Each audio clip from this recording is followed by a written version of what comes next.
Okay, thank you so much for meeting with me. So, this is exciting because it's our first online interview, video interview with Reclaim. My name is Emily. I am a graduate from Fuller Theological Seminary, and I currently live in San Francisco. And today we're meeting with Justin Fung, who is a pastor and elder at Christ City Church in Washington, D.C. Do you mind introducing yourself?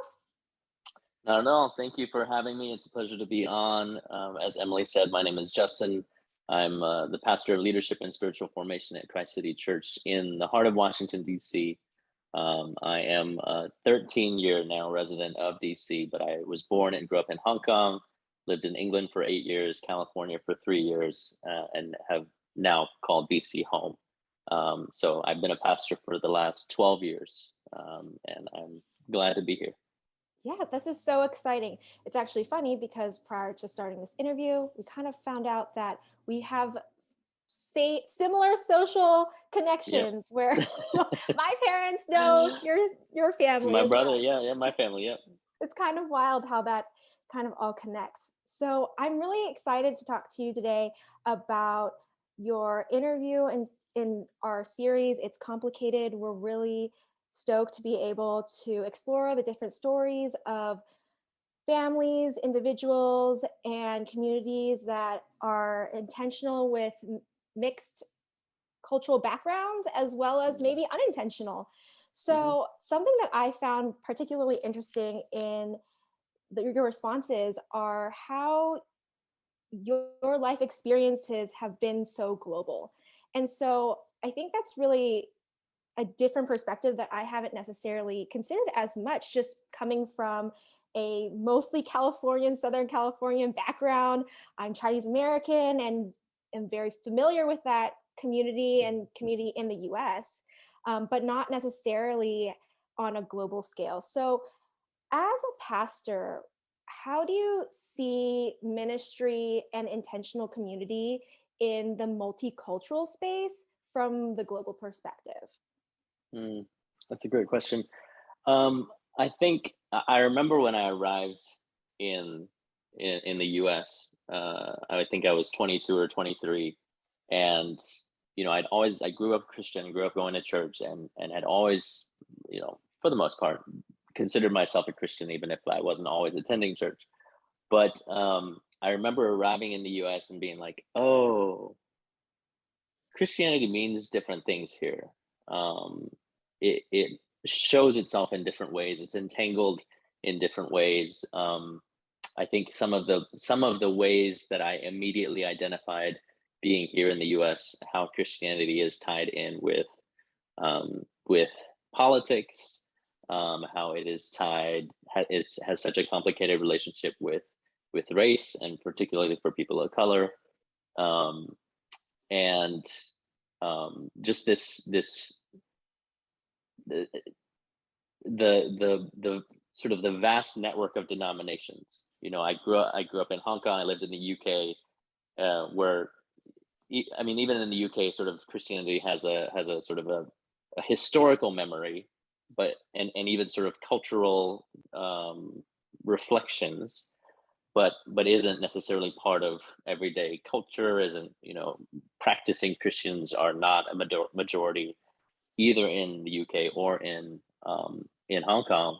And so for me, there's tended growing up and spending time in other places around the world, there's always been this sense of like we're there's not very many of us. We better stick together.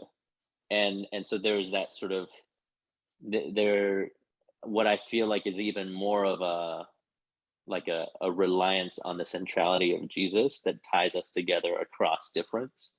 Whereas here in the US, there's so many different types and stripes and kinds of Christians that everybody can like, oh well, if I don't fit here, then I can find my own little offshoot, and there will still be dozens, hundreds, thousands of folks who are in the same place as me because there's so many more Christians here. And but being in DC, I've spent my whole life in cities, which in and of themselves tend to be gathering places for all kinds of folks as well. And I think that what I love about cities and what I love about the global church is that sense of, um, we get to see more of the breadth and beauty and diversity of God, of God's kingdom, um, of the ways that the Holy Spirit works. And it's not just, and this was an important sort of turn for me maybe about 10, 11 years ago, this recognition of, oh, it's not just nice to have different, to experience different things. Like, we actually need each other. Like, I am less if I don't get to hear how you experience God. I'm less if I don't get to hear how my brothers and sisters around the world experience God, or um, the ways that God shows up in their traditions and in the ways that they look at scripture and so on. So I think that that is, I guess, like a prevailing attitude that I guess I bring in with me, this sense of, how do we cultivate a space for as many as want to build this community here, because we do need each other, and it's not just sort of like, oh, here's some visual diversity, or here's a nice, nice little flavor here. No, like, who we are together is actually more powerful than just like, here's my vision and then y'all can just kind of contribute a little bit of coloring around the edges. So Yeah, thank you. I feel like that is such a special perspective. I find that in the States, it's church tends to find identification in multiple spaces, whether that just mm, be um, theologies or denominations, but also cultural backgrounds, politics, and things like that. And I would be really interested to hear about how your personal experience in a mixed race family, and um, your partner is not Asian American. mm, How do you find that influencing your ministry, as well as just seeing your children grow up in a place that's, I would consider the States relatively culturally and racially divided, and how you and your wife see moving forward, kind of forming and working and walking with your children in a space where they are living in essentially a third cultural position, where yeah. they're neither one or the other, but they're both, and how that's interpreted and how that's received by different people is varies across whether or not you're white passing, or if you look more Hmm. Asian, and Hmm. your last name and things like that. How would you find, you know just both personally and then also professionally, you approaching that kind of space? Yeah. um I think, for the first point is, sort of recognizing and showing grace for ourselves and for each other on the journey of sort of racial identity awareness and development. Like, none of us starts with like a fully formed, just like none of us starts with a fully formed vocabulary. Like, we all of us have to learn different pieces and parts as we grow and as we become more aware. um and I'll be completely honest, like, growing up in the US, like, coming to the US, I was like, oh, race is a very particular thing here in the US in a way that I hadn't experienced, or maybe not been aware of as much in Hong Kong, which is still over 90% ethnically Chinese, or even in the UK.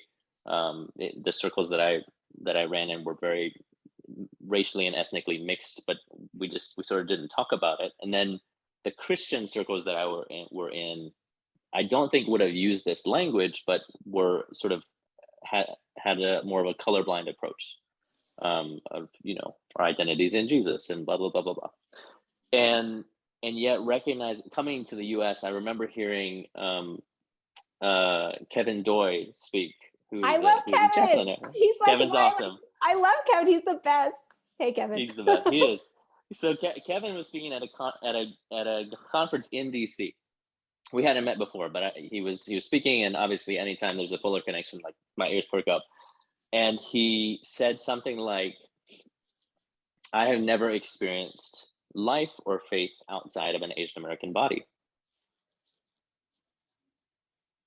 you know, and I was, it just, the, both the obviousness of it and then the fact that I had never considered it in that way just struck me very deeply, um, and was an important juncture in my own realization, of who I am matters. Like we know that, we believe that, like that one of those core, you know, theological tenets is the incarnation of Jesus becoming flesh and blood and coming to earth.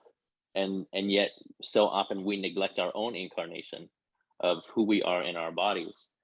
And so it's been a journey for me too, that has, I would say, sort of accelerated in the last 10 years as I've been in ministry, as you know, I've had opportunity to learn from, particularly learn from sort of, Asian American mentors, folks who've been like, it matters that you are a Chinese American pastor of a multi-ethnic church. Like that's not super common. Like, so what does that mean for you? And I'm like, whoa, I just thought I was just, you know, like I'm just doing the next thing.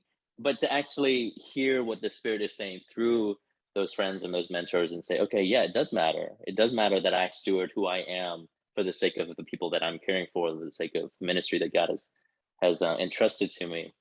And so similarly, even in my marriage and in our family, like I don't know that we intentionally had, I know, as much of an awareness as I think maybe we would have liked when my wife and I met, and sort of 10 years ago, and then got married 8 years ago.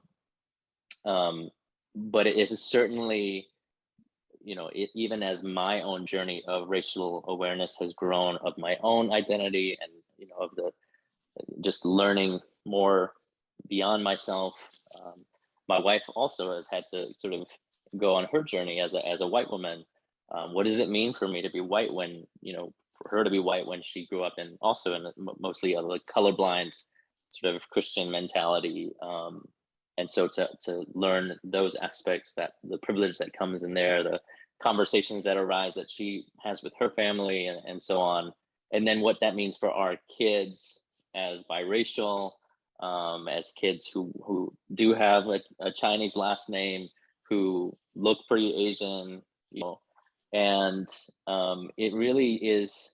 I think what I'd say is like I'm not here to sort of offer, well, this is what you should do. This is, but sort of the intentionality of pursuing our own journeys, the intentionality of having conversations with each other, as and when things come up, the intentionality of being gracious with each other on the journey, because neither of us is where we or the other person would like. I think we would all like to be more formed than we are, and more aware than we are, and more sort of, I don't know, like settled, you know. And I think there's a sense of like, oh, I sometimes I wish like we just weren't as bothered by the things that happened in the world, you know. Mm. Especially, you know, especially the last couple of years, over COVID, and for that, what that has meant for Asian Americans, the experiences that have happened in the last couple of years, particularly for Asian Americans. Like, I think that there's a sense of like, man, I wish, certainly wish that stuff didn't happen, but also wish like, wow, that really affects me. It affects us, in a way that maybe we won't even know, because it's sort of, some of it is conscious trauma and some of it is subconscious trauma. But so all of that sort of mixes in together to make this like journeyness to the whole process of racial awareness. And that sort of what I've just said, which feels like a mess, I think is a microcosm of how I feel about all of this. So Yeah, thank you so much. I remember taking a class in grad school, and the TA mentioned, okay, this is going to be a class that's going to challenge your perspectives, your understanding of race, culture, identity, and there's no such thing as a safe space. You're going to get offended. That's just going to happen. But in that, we need to come into the space with grace for one another, because we are all in the process of just continually learning. And Yep. I remember that so clearly because, especially in the last few years, I feel like these conversations are much more on the forefront rather than the murmurs in the background. Yeah. And Hmm. when I hear, our diversity trainings about, safe spaces, like that's important. But then I Hmm. also feel that when you're having difficult conversations, you're probably not always going to necessarily feel safe or Hmm. without possible offense. So coming Yeah. to that space with grace in mind, I feel like is so essential. Yeah. Yeah. A few years ago, our church was going through a process of discernment around sort of LGBT inclusion. And we were talking with a friend, we were consulting with someone who said, and it was really I remember it being impactful at the time, but like who said that a safe space is not a place where you won't get hurt. It's a place where you know that someone with power has your back. Mm, And I think that was a helpful reframing for us to be able to name, like, yes, let's be clear, like there's a difference between, you know offense and discomfort and harm and so on, and then all the way down the spectrum to to harm, offense, hurt, and all the way down to harm mhm. and trauma and so on. That absolutely, like, there are things that we don't want to happen Yeah, in some of these definitely. conversations, and there's care to be taken there. But that element of, like, we actually, what is this place right here Hmm. where we can grow, and recognizing that growth doesn't happen without discomfort, and stretching, while also making sure that folks, especially folks who have experienced a lot of harm or a lot of trauma or a lot of, have historically been marginalized and historically been on the outside, like, how do we make sure that isn't, we don't perpetuate that. Mm, um so I think that's part of that dynamic also for us, when it comes to race. But what you said about learning is absolutely right. Like, that's one of my sort of unofficial life models, is just always learning. um that mentality, that growth mindset, that mentality of, like, there's always something for me here. There's always, I don't know even most of it, and like, so what is there for me to learn? What is there for me to sort of steward here? yeah, definitely. I've always said, like, we're always in the process of becoming, right? So it's just Yeah. kind of like we're growing, we're changing, and we're in spaces where we're challenged and can admit that we're wrong and change our Yeah. minds. And Hmm. I think that's such an important part of just being a person Yeah. in the world. And yeah, it's just wild. So thank you so much for your time and meeting with me to talk about just your interview as well as some additional questions. This has been really fun. I hope this has been fun for you. Yeah. Yeah. It's been great. And yeah, thank you so much. This is awesome. Thanks, Emily. Right.